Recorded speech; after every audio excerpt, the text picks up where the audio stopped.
You might have heard about Project 2025. It's the handmaiden-esque conservative plan to reshape the federal government under the next presidential administration. It was created by the conservative think tank the Heritage Foundation and has deep connections to the Trump administration. But of course, it's so sweeping and draconian that even Donald Trump has had to try to attempt to distance himself from it. It's 900 pages of crazy pants insanity. And while Trump has said he doesn't know anything about it, it could form the backbone of his next presidency. Honestly, there was only one person who could do justice to the rage-inducing, sweeping legal and governmental changes that Project 2025 is seeking to implement: chaos lawyer Liz Dye. Thanks, Devin. I've spent the past couple weeks poring over this manifesto, and I think I've got a pretty good handle on it. These guys really, really hate immigrants and pronouns, and they love local control. Well, unless the locality wants to let women control their own bodies, or treat undocumented immigrants like human beings, or be nice to gay and trans kids. Also, they're really mad about porn. The introduction refers to 4 broad fronts that will decide America's future. Number 1, restore the family as the centerpiece of American life and protect our children.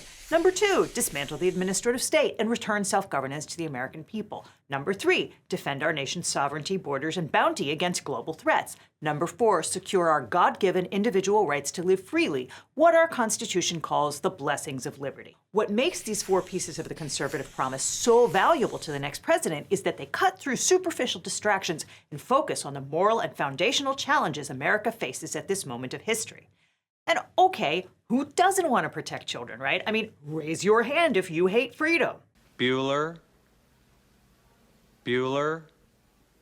But as always, the devil is in the details. And you don't have to scroll very far to figure out what those details are, because on the very next page, these guys tell you very clearly that they think America's problems could be solved if everyone would just get married and stay that way.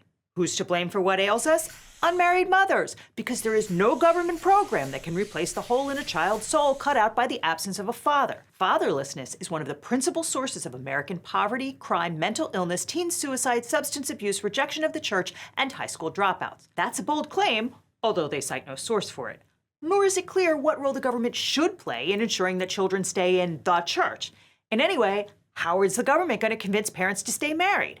They're going to cut food stamps, obviously, because if you can feed your children without a husband, then, and then they're going to delete the terms sexual orientation and gender identity, diversity, equity, and inclusion, DEI, gender, gender equality, gender equity, gender awareness, gender sensitive, abortion, reproductive health, reproductive rights, and any other term used to deprive Americans of their First Amendment rights from every federal rule, agency regulation, contract, grant, regulation, and piece of legislation that exists. After that, they'll outlaw porn. And then they're going to ban abortion nationwide and deport 20 million undocumented people, and then we'll all live happily married ever after. Also, tax cuts for big business and the 1%. Oh, and they're going to cut all funding for PBS and the Center for Public Broadcasting because Big Bird. Okay, guys, glove up. We're going in. Project 2025 is a plan to reshape the entire country using the power of the federal government. It's got a chapter on how they plan to reform every major agency of the executive branch. And so it's a little weird that the document mentions abortion 199 times, because it's been illegal for the federal government to fund abortion since 1971, with exceptions for rape, incest, and to protect the life of the pregnant person. The Supreme Court overturned Roe v. Wade in the Dobbs decision in 2022, theoretically returning the issue of abortion to the states. So how can abortion figure so prominently in a blueprint for federal policy? One of the main things these guys want to do is ban abortion nationwide. So the document contemplates all the ways that the federal government can use its power over education, insurance, labor regulations, and healthcare to ensure that no one can access abortion anywhere in America. And they want to wield foreign aid to try and make sure that no one in the rest of the world has access to abortion either.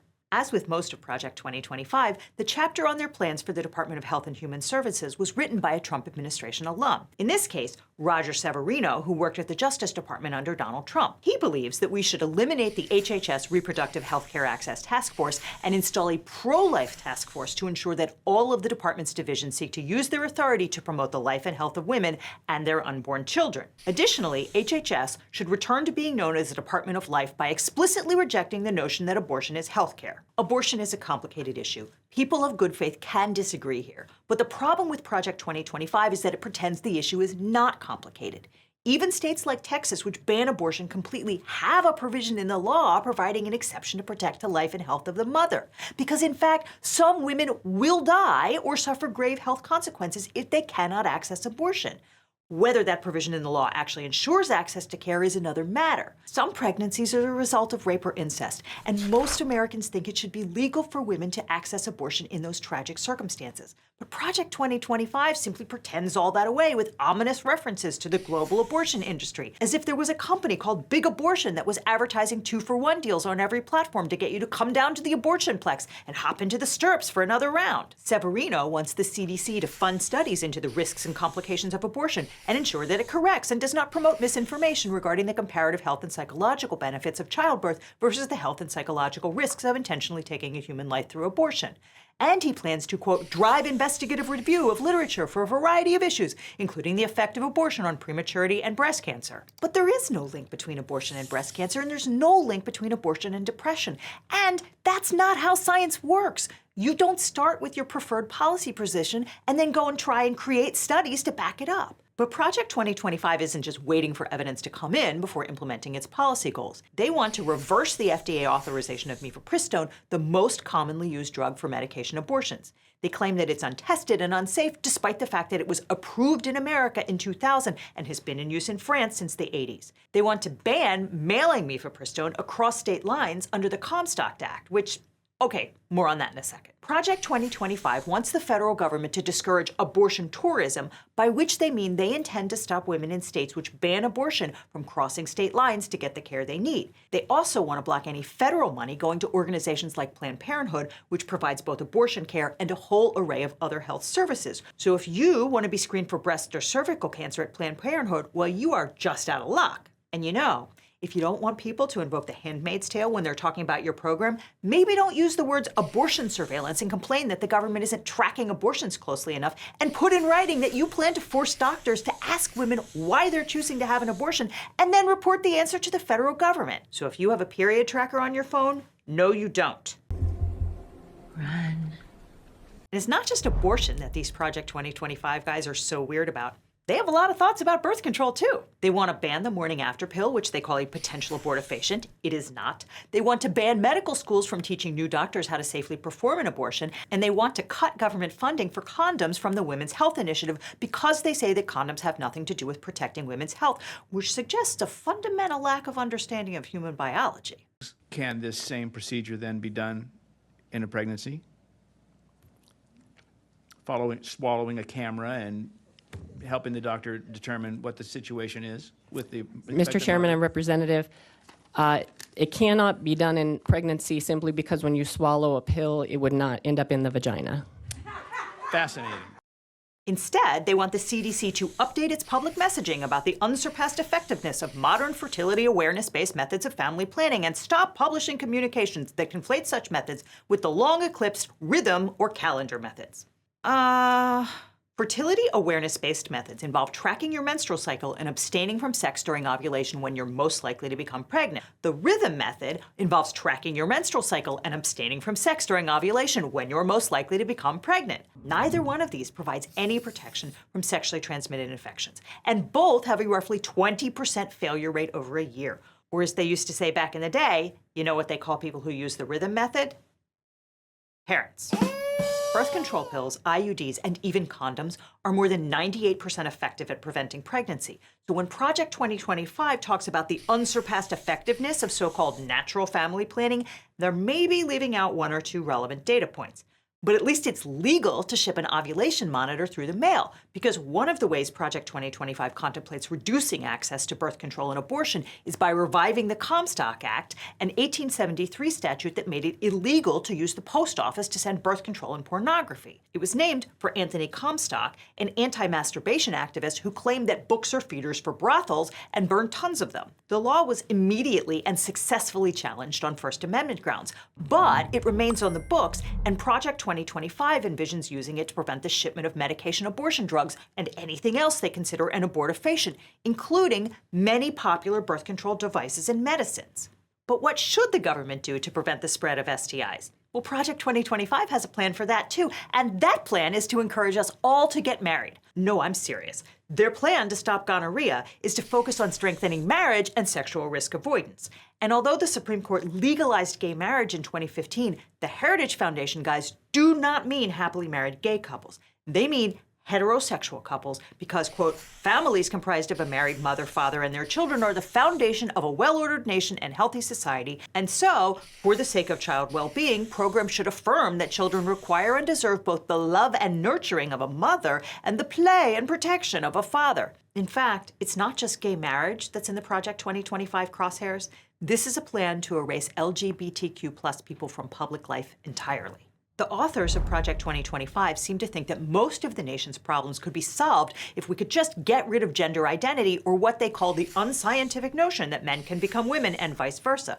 For instance, they'll, quote, restore standards of lethality and excellence to the U.S. military by kicking out everyone who is transgender or HIV positive. To de-wokeify foreign aid, the government should remove all references, examples, definitions, photos, and language on USAID websites, in agency publications and policies, and in all agency contracts and grants that include the following terms: gender, gender equality, gender equity, gender diverse individuals, gender aware, gender sensitive, etc. It should also remove references to abortion, reproductive health, and sexual and reproductive rights, and controversial sexual education materials. The solution to all the nation's ills, besides marriage, of course, is to roll back the Great Awakening by removing protections for transgender students, forcing schools to out kids to their parents, banning gender-affirming care for minors, and rolling back bans on discriminating against LGBTQ+ people at work and in public accommodations. They even want to revoke the National Education Organization's public charter because the nation's largest teachers union, quote, promotes radical racial and gender ideologies in schools. And how are they going to fix public education? Get rid of those pesky pronouns. This would apparently make it illegal for teachers to respect their students' request to be called by anything, quote, other than the name listed on a student's birth certificate without the written permission of a student's parents or guardians. This would apparently ban nicknames, but it's a small price to pay to win the war on woke. Sorry, Billy. Oops, William. And while they're at it, they want to make DEI illegal too. Yeah, because if it's not trans people ruining everything, it's diversity, equity, and inclusion. In fact, the Project 2025s are so spun up about what they call critical race theory that they want to conduct purges at organizations like the Treasury Department. This document proposes to identify any Treasury Department employee at any level who attended diversity training under the Biden or Obama administration and treat the participation in any critical race theory or DEI initiative without objecting on constitutional or moral grounds as per se grounds for termination of employment. And the Project 2025 guys don't just want to fire anybody in government who sat through a diversity workshop. They want the Justice Department to, quote, use the full force of federal prosecutorial resources to investigate and prosecute all state and local governments, institutions of higher education, corporations, and any other private employers who are engaged in discrimination in violation of constitutional and legal requirements, by which they mean they want to prosecute employers they believe are making too many diversity hires. And if that happens to have the chilling effect of discouraging companies from hiring people who are not white men, well, they're good with it. Yeah, and if you're prosecuted under Project 2025's craziness, you'll probably want a good lawyer because the country has some serious issues. But if you want a great lawyer, my law firm, the Eagle Team, can help. If you've gotten in a car crash, suffered a data breach, especially if you got one of those letters saying that your social security number was leaked, or are dealing with a workers' comp or social security issue, we can represent you or help find you the right attorney. Because it's so important to talk to a lawyer right away so you can get the best representation and find out what your options are. So just click on the link in the description or call the phone number that's on screen for a free consultation with my team. Because you don't just need a legal team, you need the Eagle Team. So click below. Let's take a break and talk about who exactly is behind Project 2025. Project 2025 is the brainchild of Kevin Roberts, the president of the Heritage Foundation, and Russ Vought, the former head of the Office of Management and Budget in the Trump White House. And to staff this thing up, they brought in Trump's former personnel chief, Johnny McEntee. Heritage is the OG conservative think tank founded during the Nixon administration to advocate for pro-business policies and against the global spread of communism. It's been highly influential in every Republican administration since Reagan, and during Democratic administrations dedicated itself to opposing everything from single-payer health care to student loan relief. Since the end of the Cold War, Heritage has increasingly thrown itself into culture war issues, particularly opposing abortion and gay rights. Kevin Roberts is a dedicated conservative stalwart who headed up the lobbying arm at Heritage before becoming its leader. He's praised Hungary's proto-fascist president Viktor Orban, who says that Hungarians do not want to become a mixed race, and Roberts is open that his organization's mission is institutionalizing Trumpism. So while Trump insists that he knows nothing about Project 2025, Roberts has been clear that he and Trump are part of the same movement, and he is laying out the agenda for the next Trump administration. Russ Vought is a self-described Christian nationalist who serves as the current policy director of the Republican National Committee. In 2016, he wrote that Muslims do not simply have a deficient theology, they do not know God because they have rejected Jesus Christ, his son, and they stand condemned. He believes we're living in a post-constitutional moment, and the only solution is to massively centralize power in the office of the president, conscripting the entire federal bureaucracy as a tool to reorder society in accordance with conservative values. If you lived through the first Trump administration, you may remember it was something of a chaotic time, with the White House pumping out executive orders, banning all Muslims from entering the country, or kicking all transgender people out of the military, or announcing the immediate withdrawal of all troops from Afghanistan, or declaring an emergency and raiding military funds to build a border wall. Roberts and Vought think that the problem wasn't that Trump's ideas were crazy or illegal, but that there were too many disloyal civil servants who refused to implement them. But on the point of follow-up question, is there a policy solution or proposal in this book, which is going to be put out imminently, that you're most interested in, you're most excited about? Well, I think one that's gotten a lot of press is Schedule F. And Schedule F was something that materialized at the end of the administration that the president did, to be able to say that if you're working on policy for the president, you're an at-will employee. So this time around, they prepared Project 2025 as a blueprint so they can hit the ground running. And to make sure there's no deep state sabotage, they plan to destroy longstanding protections for career government employees who currently can't be fired for perceived disloyalty. Instead, much of the federal government will be staffed with political appointees who serve at the pleasure of the president. Johnny McEntee rose from being Trump's body man during the 2016 campaign to running the Presidential Personnel Office, which staffs the entire executive branch. During the final year of Trump's presidency, McEntee began administering loyalty tests at the various executive branch agencies in attempting to push out anyone who had expressed a negative opinion of Trump or his policies. In conjunction with Project 2025, McEntee is assembling a presidential personnel database preparing to staff the next Trump administration with MAGA faithful. He also started a dating app called The Right Stuff so that Trump supporters won't get their feelings hurt by all the swipe lefts on Tinder. What are you looking for in a partner? They just have to be a conservative. Definitely someone that wants to have kids. I like an independent man. Personally, I like the alpha male vibe. Which is weird, because who wouldn't want to date a guy like this? So I always keep this fake Hollywood money in my car, so when a homeless person asks for money, then I give them like a fake $5 bill, so I feel good about myself, they feel good, and then when they go to use it, they get arrested, so I'm actually like helping clean up the community, you know, getting them off the street. Oh yeah, that's really him. Okay. Now let's talk about what Project 2025 would do to education in this country, aside from banning pronouns. Maybe you're a little kid just trying to figure out how to drink your juice and play in the sandbox and recognize your ABCs. Project 2025 would eliminate Head Start, which subsidizes childcare for 820,000 poor kids between the ages of 3 and 5. Or maybe you're a kid who relies on getting lunch and possibly breakfast at school. Project 2025 wants to cut way back on what it calls a federal catering program and axe meals in the summer for kids who aren't in summer school. Oh, you're a 4th grader who isn't enrolled in classes this summer? Guess you can wait till September to eat. On the bright side, during the next administration, kids will be able to earn more pocket money by taking on dangerous jobs that are currently off limits to them. Project 2025 plans to repeal hazard order regulations which bar teenagers from risky jobs in factories and mines because, quote, some young adults show an interest in inherently dangerous jobs. People don't want children working anymore. In fact, they want them in school now. During their most productive years, when their tiny fingers are still small enough to fit into the crevices of the machinery? Maybe you're applying to college and you need a student loan.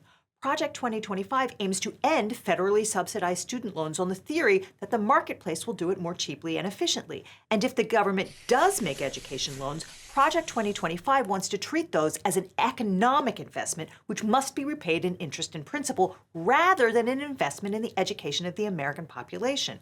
They want to roll back all loan forgiveness and end loan abatements for borrowers who do socially valuable things with their degrees, like provide healthcare in underserved rural areas. How will they solve the rural healthcare crisis?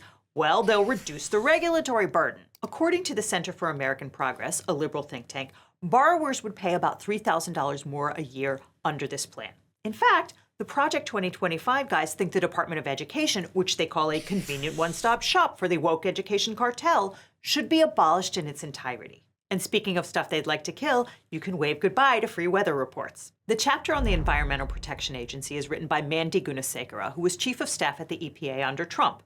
She previously served as House counsel to the late Senator James Inhofe, who once waved a snowball around on the floor of the Senate to prove that climate change wasn't real. Yep, that's her sitting right behind him. Gunasekara refers to the, quote, perceived threat of climate change and advocates rolling back pollution standards across the board. Elsewhere in the Project 2025 blueprint are plans to end all subsidies for clean energy, concentrate on producing food cheaply, whatever the cost to the environment, eliminate energy efficiency standards for appliances, roll back mileage standards for gas-powered cars, and more or less ban the entire federal government from taking climate change into account when crafting U.S. policy. It'll start getting cooler. You just watch. And they'd like to withdraw us from the Paris Climate Agreement, the multinational framework designed to reduce the impact of climate change worldwide. Toward that end, they plan to get rid of the National Oceanic and Atmospheric Administration, aka NOAA, which houses multiple environmental agencies, including the National Weather Service. Thomas Gilman, Assistant Secretary of Commerce under Trump, wrote that, together, these form a colossal operation that has become one of the main drivers of the climate change alarm industry and, as such, is harmful to future U.S. prosperity. He doesn't believe in the fatal conceit of planning for the unplannable, and if he gets his way, that will include planning to take an umbrella when you leave the house, because currently the National Weather Service provides free weather data as part of its environmental information services. But Gilman thinks the government should fully commercialize its forecasting operations and sell that data to private companies so that they can monetize it. Ka-ching! And now, let's talk about something near and dear to Donald Trump's heart. At a rally in New Hampshire, Trump railed against the southern border crisis and people crossing illegally into the U.S. They're poisoning the blood of our country. That's what they've done. They poison. Trump has long dreamed of mass deportations and recently promised to deport 5% of the U.S. population, including many of the workers we rely on to supply us with cheap meat and produce. Project 2025 calls for the Department of Homeland Security to be replaced with a new standalone border and immigration agency at the cabinet level, effectively centralizing power in the president. The Project 2025 guys get very touchy when people accuse them of planning to build concentration camps, but they are calling to immediately round up any undocumented person, no matter how long they've been here or how little danger they pose to the community, and turn them over to Immigration and Customs Enforcement for detention. They're planning for a significant increase in detention space, raising the daily available number of beds to 100,000. And that number would include children as well. The author of this chapter is Gene Hamilton, who drafted Trump's child separation policy the last time around. 5,000 children were taken from their parents by the U.S. government, after which DHS simply lost track of hundreds of them who were never reunited with their families. Hamilton plans to restart this program, deporting migrant children to their home countries as quickly as possible. This would require ending the Flores Settlement Agreement, which requires the government to place unaccompanied children in non-secure facilities that are state licensed to care for dependent children. Instead, they'll return to, quote, large-scale use of temporary facilities, for example, tents. And they don't mean this. They mean this. So yeah, we'll be doing the kids in tents thing again. Project 2025 plans to repeal Section 235 of the William Wilberforce Trafficking Victims Protection Reauthorization Act of 2008, aka the TVPRA, which provides numerous immigration benefits to unaccompanied alien children and only encourages more parents to send their children across the border illegally and unaccompanied. And they want to cancel temporary protected status, which prevents the deportation of all manner of refugees, including thousands of Ukrainians who fled after Putin invaded their country. They intend to end H-2 temporary worker programs and drastically curtail the use of T visas for victims of human trafficking. They'd also like America's refugee system to be pay to play with much higher fees on the theory that people fleeing for their lives probably have several $100s hidden in their backpacks to pay for processing. Much of this would require congressional cooperation. But if they don't get it, the Project 2025 guys advise the Trump administration to simply pull the fire alarm and claim emergency authorization to do it anyway. They should, quote, create an authority akin to the Title 42 Public Health Authority that has been used during the COVID-19 pandemic to expel illegal aliens across the border immediately when certain non-health conditions are met, such as loss of the operational control of the border. Actually, Trump did exactly that the first time around when Congress refused to appropriate funds for his Mexico border wall. You know, the one Mexico was going to pay for. And Project 2025 wants him to do it again, but this time for the entire immigration system. Just claim you've lost control of the border and do whatever you want. Let the Supreme Court sort it out later, right? And then we'll get another bad ruling, and then we'll end up in the Supreme Court, and hopefully we'll get a fair shake. Well, that's all horrible. But remember like 20 minutes ago when we said these guys want to ban porn? Well, they do. In fact, they want to throw anyone who makes or distributes pornography in jail. Here's what Roberts said about it in the foreword to Project 2025. Pornography, manifested today in the omnipresent propagation of transgender ideology and sexualization of children, for instance, is not a political Gordian knot inextricably binding up disparate claims about free speech, property rights, sexual liberation, and child welfare. It has no claim to First Amendment protection. Its purveyors are child predators and misogynistic exploiters of women. Their product is as addictive as any illicit drug and as psychologically destructive as any crime. Pornography should be outlawed. The people who produce and distribute it should be imprisoned. Educators and public librarians who purvey it should be classified as registered sex offenders. And telecommunications and technology firms that facilitate its spread should be shuttered. Okay, it's a lot. First of all, pornography is 100% protected by the First Amendment. In a 1969 case called Stanley v. Georgia, the Supreme Court ruled that the First Amendment protects the right to private possession of pornography. The court held unanimously that if the First Amendment means anything, it means that a state has no business telling a man sitting alone in his house what books he may read or what films he may watch. Our whole constitutional heritage rebels at the thought of giving government the power to control men's minds. And in a 1973 case called Miller v. California, the Supreme Court articulated what became known as the Miller test. Under the First Amendment, the government can only ban speech if it's obscene. And they don't mean obscene like gross. They mean that you can only ban materials which, quote, appeal to a morbid interest in sex as opposed to a healthy interest in sex, which depict or describe in a patently offensive way sexual conduct specifically defined by the applicable state law. And the material must, taken as a whole, lack serious literary, artistic, political, or scientific value. And while the Project 2025 guys may have a moral objection to pornography, that doesn't mean they can outlaw it. So don't go deleting your browser history just yet. But let's cut the BS. They don't really intend to shut down half the internet and shutter the billion-dollar porn industry, and you know that because the second part of that quote talks about arresting teachers and public librarians for distributing it, which is something that is not happening. When was the last time you walked into a school library and said, "Miss Sparkle, can you please take me to your X-rated movie section?" That's not a thing. But what is a thing is Florida's Don't Say Gay law that tried to make it a crime for school libraries to carry books that had gay or trans characters, or for teachers to talk about gender identity, or to even acknowledge that gay people exist. Roberts talks about children suffering the toxic normalization of transgenderism with drag queens and pornography invading their school libraries. And pornography manifested today in the omnipresent propagation of transgender ideology and sexualization of children. He's not trying to ban porn. He's trying to ban anyone who treats LGBTQ+ people like they have a right to exist in society. We're back to the pronouns again. But this time, if you use them right, they'll put you in jail. So much for local control and keeping government out of your business. Yeah, as we mentioned, Project 2025 is so toxic that even Trump has tried to distance himself from it. He posted, quote, "I know nothing about Project 2025 and I have no idea who is behind it. I disagree with some of the things they're saying, and some of the things they're saying are absolutely ridiculous and abysmal." Now, this is all despite the fact that many of Project 2025's authors are part of his administration and are likely to be pegged for a second Trump administration. But Rolling Stone reports that, quote, "Trump has been privately and very bitterly complaining about the abortion policies laid out in the lengthy Project 2025 manifesto and trashing the Project 2025-linked lunatics who keep demanding unpopular abortion bans and restrictions." Further, they report that one of Project 2025's contributors said, quote, "Trump can try to distance himself from this, but 70 to 80% of the people who wrote the book are going to be in his second administration. The cabinet undersecretaries, assistant secretaries, the senior advisors. They're all going to be the foot soldiers in a second Trump administration. You can't look at this constellation of organizations and people without seeing that they're all his people." And now Paul Dans, the director of Project 2025, is stepping down from the project, potentially to give Trump additional cover. Now, some have reported this as Project 2025 shutting down, but that doesn't really make any sense because it's a policy paper. The work is largely done and the roadmap is laid. But if Project 2025 makes you concerned for our nation, you can do something about it with today's sponsor, Tab for Democracy, without even needing to get up from the couch. Because Tab for Democracy is a team effort between Vote America and Tab for Change to harness your internet surfing for a good cause.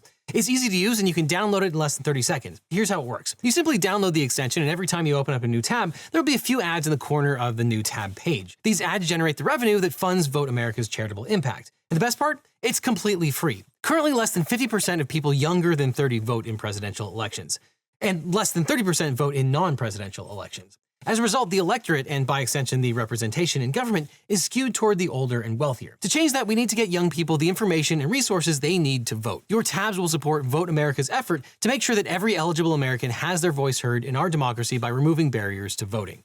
The end result is a larger and more diverse electorate, one that is better prepared to hold lawmakers accountable. And Vote America accomplishes this goal in 3 ways. They build easy-to-use software that helps people navigate needlessly complicated voting processes. They run large-scale voter registration and mobilization campaigns, which are goal-oriented and tactic-agnostic.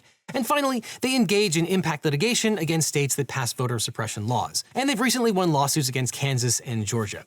So if you'd like to save democracy one tab at a time, click on the link below. It doesn't cost you a thing, and it makes a huge difference. So click on that link below. And after that, click on this link over here for more Legal Eagle, or I'll see you in court.